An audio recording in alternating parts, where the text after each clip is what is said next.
Nitong huli, kapag tinatalakay ang mga gawain sa mga kapatid, nagiging matigas ang ulo ko. Iniisip na tama ako. Ayokong tanggapin ang mga mungkahi ng iba. Hindi ako nakagawa ng maayos kasama sila. Paano ko kaya ito matutugunan? Nagkaroon ako ng ganitong problema dati. Madalas nating hindi makasundo ang mga kapatid sa ating tungkulin. Galing ito lagi sa isang masamang disposisyon.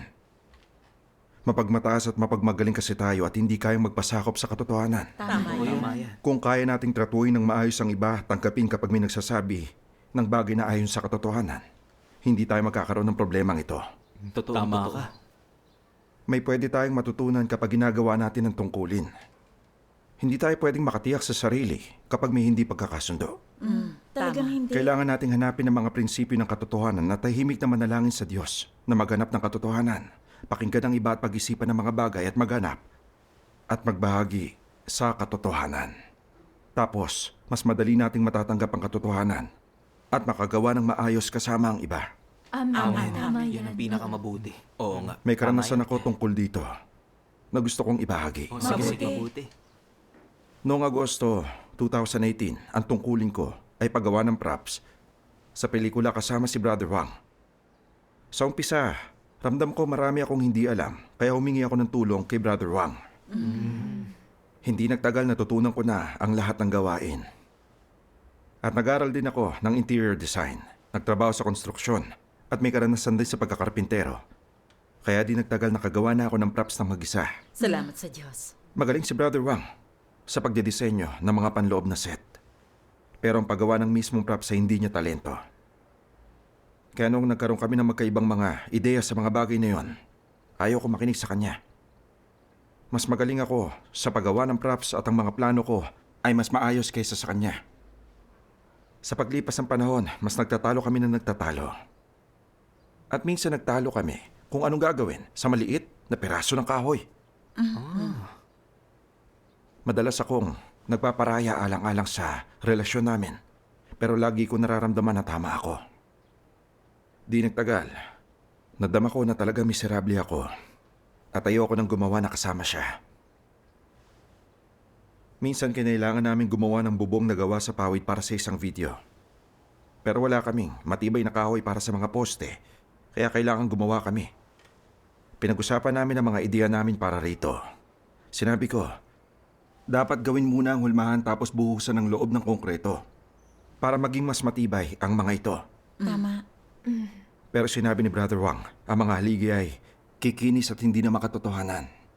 Kung gagamit tayo ng tela, magagain natin ang pagkayari at hugis ng katawan ng puno. Naisip ko, nagtrabaho ako sa konstruksyon pero hindi ko nakitang ginamit ang tela sa isang sementadong poste. Ano man ang maging hitsura nito, ang kapal nito ay mahirap ang kontrol at hindi ito magiging matibay. Kaya tinanggihan ko ang ideya niya. Pero sabi niya, gusto niya pa rin subukan. Nanlaban ako noong hindi niya tinatanggap ang mungkahi ko. Naisip ko, bakit di ka nalang makinig sa akin? Hindi na ito mahalaga. Dahil tama naman ako. Ang mga resulta na ang magsasalita. Kung masira ito, huwag mo sabihing hindi kita binalaan. Hindi kami magkasundo. Kaya pareho kaming umalis at ginawa ang gusto namin. Maghapon ako nagtrabaho at nakagawa ng poste. Inisip ko kung anong itsura ng poste ni Brother Wang. At kung ang mga poste ay may pagsasama dahil nagkanya-kanya kami. Tama. Medyo hindi ako mapalagay sa isiping ito, kaya tinignan ko ang gawa niya. Nang makarating ako ron, nakita kong hindi maayos ang poste niya. Nang oras na yon, naisip ko, ay nako, sinabi ko nang hindi gagana pero ayaw mong makinig. At ngayon malinaw na ang ideya ko'y mas mabuti kaysa sayo. Pagkatapos, sinabi ko kay Brother Wang ito. Brother Wang, ang posting ito ay talagang medyo makapal. Hindi malaki ang ginagawa nating bahay, kaya ito ba ay magkakasya? At madami ding bitak sa loob nito, hindi mukhang matibay. Magkaiba ang mga posting ginawa natin, paano natin magagamit ito? Huwag mo nang ipagpatuloy yan. Gawin na lang natin ang ideya ko. Nagulat ako nang marinig kong sabihin niyang ang poste ko ay medyo makapal. Pero hindi naman issue yon. Ang poste mo ay hindi mukhang katawan ng puno. Mas magiging matrabaho yan kalaunan. Nang di lang niya tanggihan ang gawa ko, kundi sabihin pang hindi maayos ang ginawa ko, talagang hindi ako komportable. Naisip ko, bakit ba ang hirap mong kausapin? Ay nako, ang hirap mong makatrabaho. Umupo ako sa harap ng computer pagkatapos ng hapunan. At inisip ang nagdaang araw. Medyo masama ang loob ko. Oo nga. Mali si Brother Wang. At lagi rin siyang nakikipagbanggaan sa akin. Talagang ayoko na makipagtrabaho sa kanya. Pero naisip ko na, iniiwasan ko ang issue. Na hindi ako nagpasako. Tama. Nakadama ako ng pagtatalo sa loob ko. Kaya humarap ako sa Diyos sa panalangin. Hinihiling na gabayan niya ako upang makapagtrabaho ng maayos kasama si Brother Wang. Amen. Amen. Tiningnan ko ang website ng iglesia pagkatapos noon at binasa ang ilang mga salita ng Diyos. Sinasabi ng Diyos,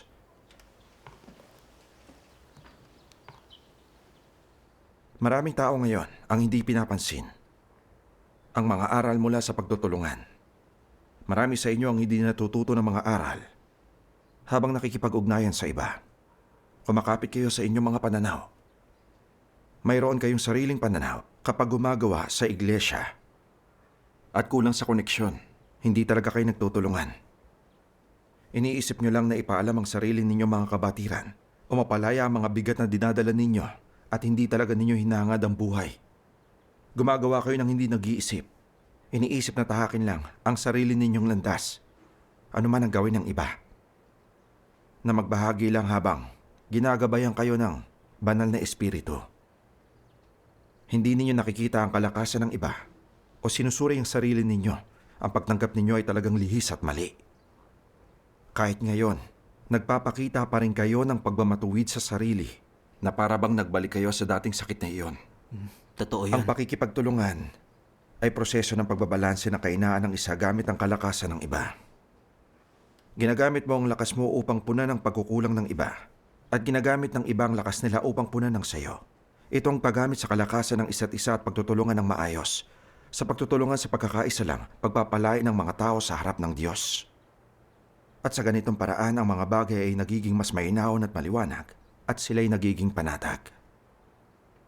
Kung lagi ka nakikipagtalo sa iba at laging hindi na pahihinood ng iba na hindi kailanman nais makinig sa'yo, kung susubukan mong tulungan ng iba na di mapahiya, na di gumagawa nun para sa'yo na di mo matiis, kung gigipitin mo sila dahil sa sinabi nila at maalala nila ito, at sa susunod na magkaroon ng usapin, gagawin din nila ito sa'yo. Ito ba'y paggamit sa kalakasan ng isa't isa at pagtutulungan ng maayos? Ito'y alitan at pamumuhay sa pamamagitan ng mainit mong dugo at tiwaling disposisyon. Hindi niya ito pinagpala o kinaluguran. Amen. Amen.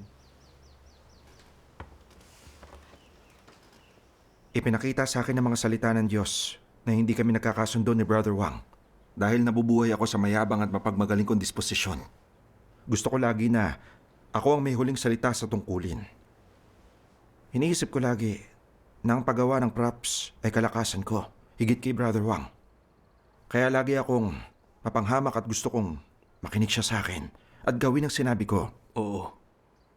Kapag may ginawa siyang mungkahi, para sa mga poste, hindi ko ito tiningnan, kundi tinanggihan. Minaliit ko pa siya at hindi ko siya pinahalagahan. Akala ko wala siyang kasanayan kaya mga mungkahi niya hindi dapat ikonsidera.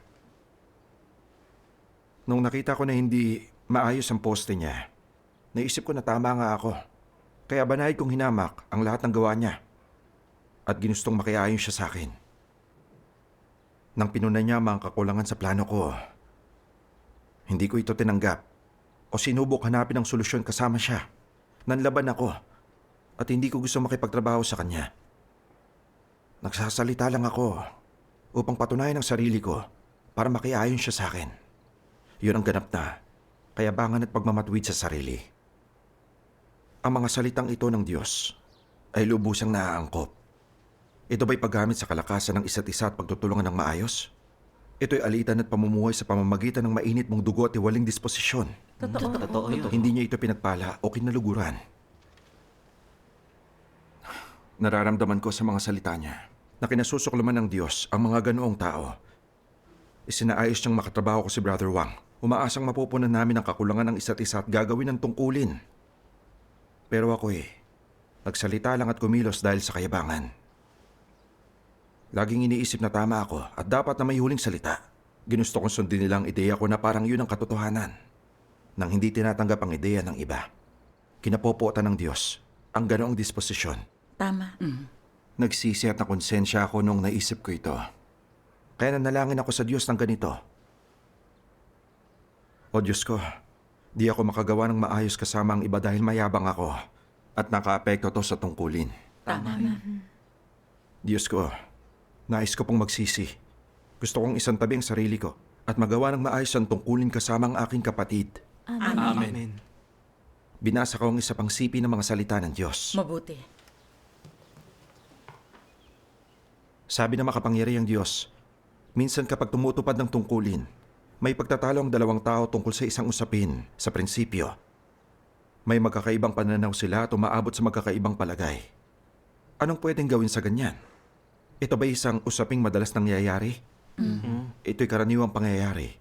Dulot ng pagkakaiba-iba sa pag-iisip, kakayahan, pananaw, edad at karanasan ng tao. Imposible para sa dalawang taong magkaroon ng pag-iisip na pareho ang nilalaman. Kaya't ang dalawang tao na pwedeng magkaibang opinyon ay karaniwang pangyayari. At isang napakakaraniwang kaganapan, huwag mo itong ikalito. Ang susi kapag lumitaw ang gayong usapin, paano ka dapat makipagtulungan at hanaping makamit ang pagkakaisa sa harap ng Diyos at pagkakaisa ng palagay. Totoo. Anong layunin ng pagkakaroon ng nagkakaisang opinyon? Ito'y upang hanapin ang mga katotohanan ng prinsipyo at hindi kumilos ayon sa mga layon mo o ng ibang tao, kundi magkasamang hanapin ang layon ng Diyos. Ito ang landas sa pagkakamit ng maayos na pagtutulungan. Kapag hinanap mo lang ang layon ng Diyos at ang mga prinsipyong hinihingi niya sa kamo, makakamit ang pagkakaisa. Amen.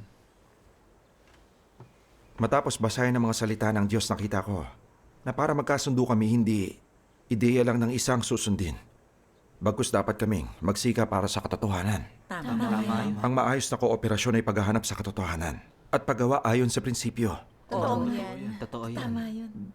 Dahil kami ni Brother Wang ay may magkaibang mga karanasan, kaalaman at mga teknikal na kakayahan, normal na magkaroon ng magkaibang mga pananaw sa aming gawain. Oo, tama. Dapat ko matutunang hanapin ang mga prinsipyo kasama siya. Dapat kaming magpasakop sa katotohanan at itaguhid ang gawain ng iglesia upang makamit namin ang patnubay ng banal na espiritu. Amen. Tumpak yan. Oo. Sa pagkatanto nito, nagplano ako magtapat kay Brother Wang sa pagbabahagi para mapag-isipan namin na magkasama ang props. Mabuti naman. Tama. Nagulat ako noong nagpunta siya para hanapin ako. At sinabing naging matigas ang ulo niya at hindi maayos ang plano niya. Sinira niya pa nga mga posting ginawa niya. Oh. At handa na siyang sundin ang ideya ko. Napahiya ako noong narinig ko ang sinabi niya.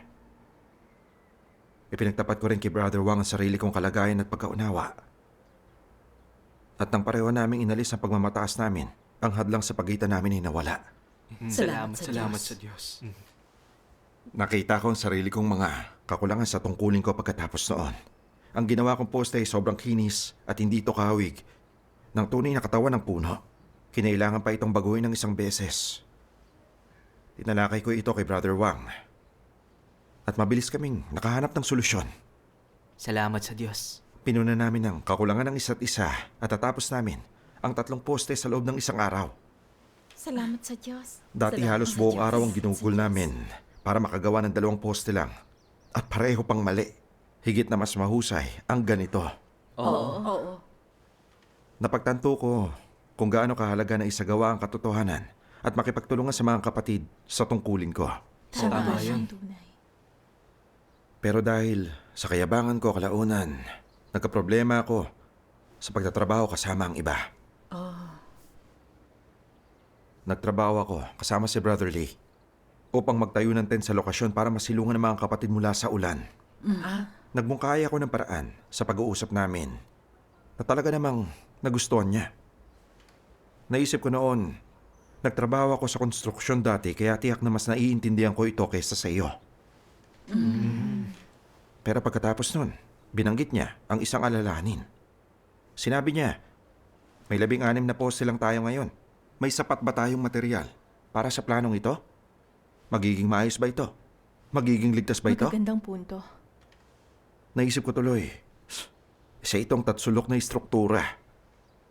Hindi mo ba natutunan ang katatagan ng mga istrukturang tatsulok? Talaga magiging maayos ito. Walang problema. Kaya tumugon ako nang hindi ito pinahahalagahan. Walang garantiya na di magkakaproblema. Pero hanggat walang napakalakas na bagyo, magiging ayos lang ito. Yan ay medyo may kumpiyansa. Oo. Tapos gusto niyang gumuhit ako ng blueprint at ipaliwanag ang mga detalye. Nawala ang pasensya ko, sabi ko, di na kailangan. Nasa isip ko ang sketch at titiyakin kong magagawa ito ng maayos. Wala nang anumang sinabi. Nung sumunod na hapon, nung nagsimula kami magtayo ng tent, may isang kapatid ang nagmungkahi na magtayo muna kami ng 2 bakal na poste para mapatibay ang bubong. Nung marinig ko ito, naisip ko, tiyak na mas magpapatagal yan. Napag-isipan ko na ito at ang paraan ko, ang pinakamabuting paraan. Bago ka rito at hindi ka kasali sa diskusyon. Ang plano ko talagang mas maayos. Kaya naman, ito na lang ang sinabi ko. Magiging sobrang bagal niyan. Ang 2 poste ay kailangan din tanggalin. Kaya ang pagtatayo nito sa likuran ay mas mabilis. Wala na siyang sinabi nang nakita niyang wala akong balak. Tanggapin ang ideya niya. Kaya nagsimula ako magtayo ng tent base sa plano ko. Nung nasa itaas na ako ng hagdan, nakita ko na biglang nakalas ang kawit sa bakal na poste at natumba ang poste. Naku, Maswerteng natumba lang ito sa damuhan at hindi sa tao. Tinerbiyos ako nang makita ko yon. Ano nangyari? Tiyak na hinigpitan ko ito. Paanong matutumba ito? Baka hindi ito itinayo ng tuwid kaya hindi maayos na nahigpitan ang kawit. Ganon kasimple ang pag-iisip ko noon. At hindi ko ito sineryoso. Patuloy ko itong ginawa ayon sa plano ko. Maya-maya pa, ang posting na itayo ay natumba papunta sa akin. naku. Diretso sa hagdan na kinatatayuan ko noon. Nahulog ako ng higit sa 6 na talampakan. Oh, Maswerteng hindi ako nasaktan.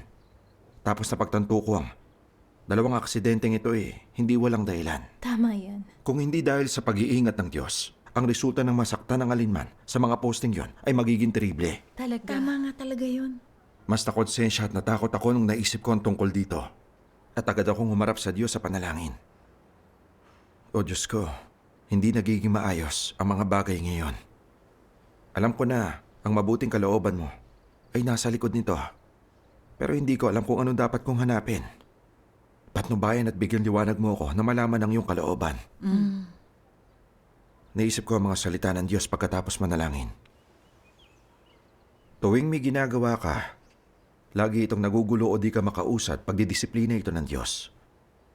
Kung minsan, kapag matigas ang ulo mo at sumusuway ka sa Diyos, maaaring walang ibang nakakaalam, ngunit alam yun ng Diyos. Hindi ka makakaligtas sa parusa niya at didisiplinahin ka niya. Pabalik-balik sa isip ko ang mga salitang ito. Maaaring walang ibang nakakaalam, ngunit alam yun ng Diyos. Hindi ka makakaligtas sa parusa niya at didisiplinahin ka niya.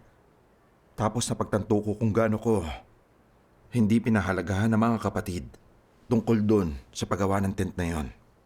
Hindi ko pinakinggan ang mga mungkahin nila, kundi tinanggihan ko agad sila. Inisip kong, tama ako kaya dapat namin gawin ang gusto ko. Hindi ba't sobrang yabang ko naman noon? Mapanganib na ito noong ginagawa pa lang. Kung natumba ito na nasa ilalim ang mga aktor, ang mga kahihinatnan ay hindi mo halos maiisip. Tama yun. Sobrang mapanganib. Sa isipin yun, nanalangin ako sa Diyos. Nabaguhin niya ako. Pagkatapos, may naisip akong sinabi ng Panginoong Hesus na kung pagkasunduan ng 2 sa inyo sa lupa ang nauukol sa anumang bagay na kanilang hihingin, ay gagawin sa kanila ng aking amang nasa langit. Amen. Ginising agad ako ng mga salita ng Diyos. Di pwedeng magpatuloy ako sa ganong paraan. Tama yun. Kailangan kong talakayin ng mga bagay at makipagtulungan. Amen. Pagkatapos, may isa pa akong naisip. Una ang kaligtasan. Pinakamahalaga yung paggawa ng tent gamit ang materyales na meron kami. Tama. Tama yun. Tama yan. Tapos biglang sinabi ng mga kapatid na base sa orihinal kong plano, wala kami sapat na bakal na poste. Pero kapag tinayo namin ang dalawa sa gitna, ang tuktok ng bubong ay magiging matibay. Lubos ang pagsangayon ko sa kanilang lahat. Mabuti naman. Ang orihinal kong plano ay lilikha ng panganib sa kaligtasan. Kaya naman, ito ay pinag-usapan namin na di nagtagal may kompletong plano na kami. May sapat na kaming bakal na poste at natapos namin ito bago magdilim. Salamat sa Salamat. Salamat sa Diyos. Nang gabing yun, inisip ko ulit ang nagdaang araw. Ang kayabangan ko ay munti ka na magdala ng sakuna. At ayaw kumalma ng damdamin ko. Agad ako nanalangin sa Diyos. Hinihiling sa Kanya na gabayan niya ako. Kinuha kong telepono ko at tinignan ko ang website ng iglesia kung saan nabasa ko ang mga salita ng Diyos. Sabi ng makapangyarihang Diyos, hindi naghahanap ng katotohanan ng ilan habang gumaganap ng tungkulin. Ginagawa lang nila ang gusto nila, ayon sa kanilang mga haka, at laging di makatwiran. Anong di makatwiran? Ito'y kapag nakakaharap ka ng isang usapin ang kumilos sa paanong tingin mong naaangkop nang hindi pinag-iisipan, walang pag-aalintana sa sinasabi ng iba. Walang sino mang nakakalusot sa iyo at walang sino mang makapagpapabago sa isip mo hanggang sa puntong hindi ka matitinag kahit bahagya lang. Naninindigan ka at kahit may katuturan ng sinasabi ng iba, hindi ka nakikinig at naniniwalang tama ka. Magkagayon man, hindi ba dapat pakinggan mo ang mga mungkahi ng iba? Ngunit hindi ka nakikinig. Tinatawag ka ng iba na matigas ang ulo. Gaano katigas ang ulo? Napakatigas ng ulo na 10 bakay di ka mahahatak. Mapagmataas at sukdulan ng pagkasutil.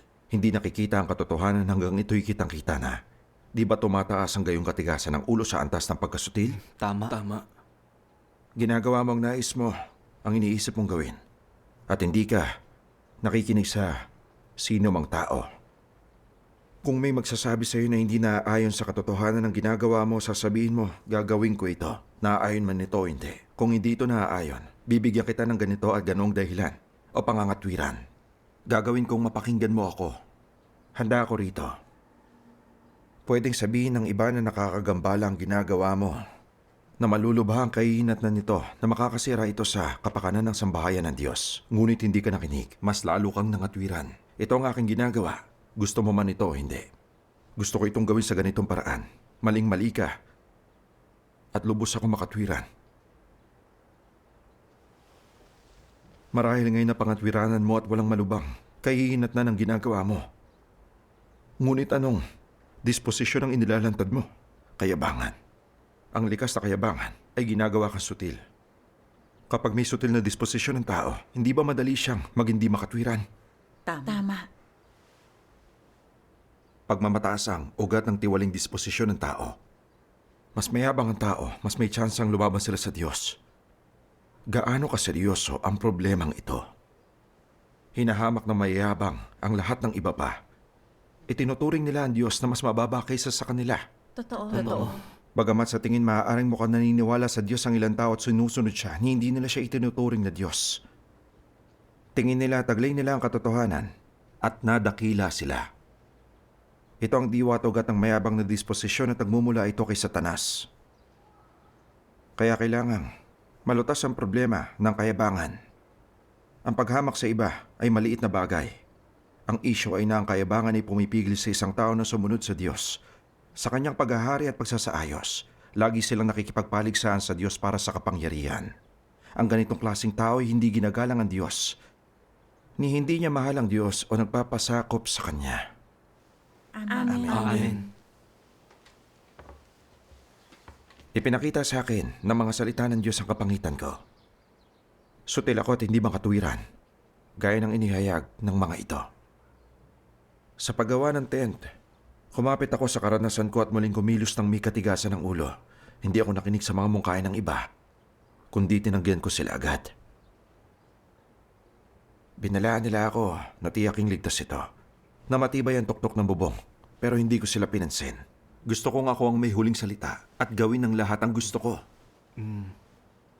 Ang mayabang kong kalikasan ng ugat ng aking pagwawalang halaga at pagiging sutil. Tama. Ang pagiging mayabang at ang paggawa ng mga bagay sa paraan ko ay nakaapekto sa tungkulin ko. Pero nang panahong yun, noong hindi ako nakikinig sa makatwirang mungkahi ng mga kapatid, Kundi mahigpit na kumakapit sa ideya ko, halos nagdulot ako ng aksidente. Naging autokratiko ako at matigas ang ulo sa aking kayabangan. Di ako nakapagtrabaho ng maayos kasama ang iba. At walang puwang ang Diyos sa puso ko. Wala akong pakialam sa gawain ng iglesia o sa kaligtasan ng iba. Gusto ko lang gawin ang gawain ko. Nawala sa akin ang katwiran sa kayabangan ko. Kung hindi dahil sa pag-iingat at proteksyon ng Diyos, hindi ko maisip ang mga kahihinatnan. Oo. Siyang hunay. Napagtanto ko kung gaano kapanganib gawin ang mga bagay sa ganoong paraan. Tama Oo ka. nga. Hindi ko lang maantala ang tungkulin namin. Pero pwedeng magkaroon ng aksidente balang araw. Oo. Magiging sobrang huli na para sa pagsisisi. Tama yan. Talaga natakot ako sa isiping ito. Nagkamit ako ng pag-unawa sa mayabang kong kalikasan at hindi ko na gustong gawin pa ang tungkulin ko sa ganoong paraan. Pagkatapos noon, natagpuan ko ang landas ng pagsasagawa sa mga salita ng Diyos. Nais kong ibahagi ito. Sige. Huwag kang magyabang. Kaya mo bang gawing mag-isang gawain kahit ikaw ay may pinaka-profesional na kasanayan o tingin mo yung pinakamaganda ang kalidad mo sa lahat?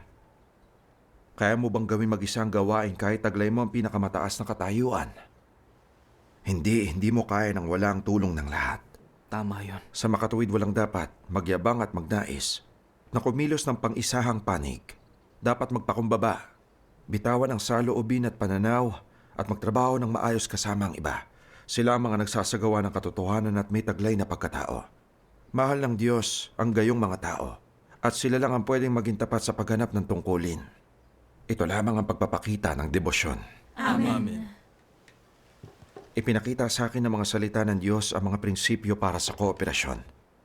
Ano man ang kakayahan o kaloob ng tao, lahat tayo may kakulangan at kahinaan. Tama. Totoo. Walang tao ang kayang gawin ang lahat ng bagay. Dapat nating matutuhang magtrabaho na maayos kasama ang iba. Oo. Tama ka. Amen. Kaya ang lahat ay kayang gamitin kung ano ang ibinigay ng Diyos sa kanila. At maaari tayong magsika para gawin ng maayos ang tungkulin. Tama yan. Talagang totoo yan. Sa Salamat pagbabalik sa tanong Diyos. sa tungkulin ko, may ilang mga kapatid ang may mga kalakasan na wala ako. Pagkatapos nila akong bigyan ng payo, mas nakagawa ako ng maayos sa sumunod. Ayos, yan. tama yun. Minsan, may mga ideya sila na hindi ko pinag-isipan. At ang pagsunod sa mga mungkahin nila ay naiwasan ng ilang problema. Tama. Napahiya tuloy ako nang mapag-isipan ito. Hindi ko kilala ang sarili ko dati. Naging bulag na mayabang lang ako. Pero ngayon natutunan kong kailangan ko ang kooperasyon at tulong ng ibang tao. Tama yun. Totoo. Kung hindi ko magagawa ang tungkulin ko. Salamat Amen. sa Diyos. Ipinakita sa akin ang karanasan ko na kapag kumilos ako dahil sa kayabangan at di nakipagtulungan sa iba, naahadlangan ako. Nung handa na ako magsisi, bitiwan ang sarili at gumawa kasama ang iba, nagkaroon ako ng patnubay at pagpapala ng Diyos. Tama yan. Nais ng Diyos ang mga may pagkatao na isinasagawa ang katotohanan. Totoo. Naliwanagan ako rito at natagpuan ko ang landas ng pagsasagawa. Salamat sa Salamat Diyos. Salamat sa Diyos. Sa ikatong umaga, isang kapatid ang humiling na medyo patibayin ng tent. Naisip ko, tatanggalin na ito. Sa hapon pagkatapos gumawa ng pelikula, kinakailangan pa ba yon? Pero naisip ko ito sa mga salita ng Diyos. Walang dapat magyabang at magnais na kumilos ng pang-isahang panig. Dapat magpakumbaba. Bitawan ang saloobin at pananaw at magtrabaho ng maayos kasama ang iba. Sila ang mga nagsasagawa ng katotohanan. Amen. Binigyan ako ng mga salita ng Diyos ng landas ng pagsasagawa. Amen. Kinailangan kong bitiwan ang mga pananaw ko upang makipagtulungan kay Brother Lee. At tama man siya umali, kinailangan ko munang magpasakop at maghanap. Tama yan. Pagkatapos, napagtanto ko na may natitira pang ilang oras ng pagsushoot at wala makapagsasabi kung magbabago ang panahon. Ang pagpapatibay nito'y mas magiging ligtas. Tama yun. Kaya naman, pinatibay ko at ng isang kapatid ang tent na yon. Oo. Mainam. Pagkatapos, bandang alas 2 o alas 3 ng hapon, biglang lumakas ng gustong hangin at ulan ng oras na yon. Naku po. At ang bagyo ay nagtagal ng halos 40 minuto. Ligtas kami naghintay na humupa ang bagyo sa loob ng tent na yon. Mainam kung gano'n. Salamat Salamat sa sa Diyos. Diyos. Naantig ako nito sa parang hindi ko maipahayag. Nakita ko kung gaano ka makapangyarihan at karunong ang Diyos. Amen. Hindi lang ang mga mungkahin ng iba ang tumulong sa akin makilala ang tiwaling disposition ko, kundi pinaalala rin sa akin ng Diyos sa paraang ito at pinrotektahan kaming lahat sa bagyong yon. Salamat, Salamat sa Diyos. sa Diyos. Nagpapasalamat ako sa Diyos mula sa aking puso. Amen. Salamat, sa Salamat Diyos. sa Diyos. Salamat sa Diyos. Ang mga karanasang ito ang nagbigay unawa sa aking mayabang na satanikong kalikasan at ang pagpasok sa maayos na kooperasyon. Ang pagsasagawa sa katotohanan at hindi pagiging matigas ng ulo sa tungkulin ay mahalaga para sa paggawa kasama ang iba. Amen. Amen.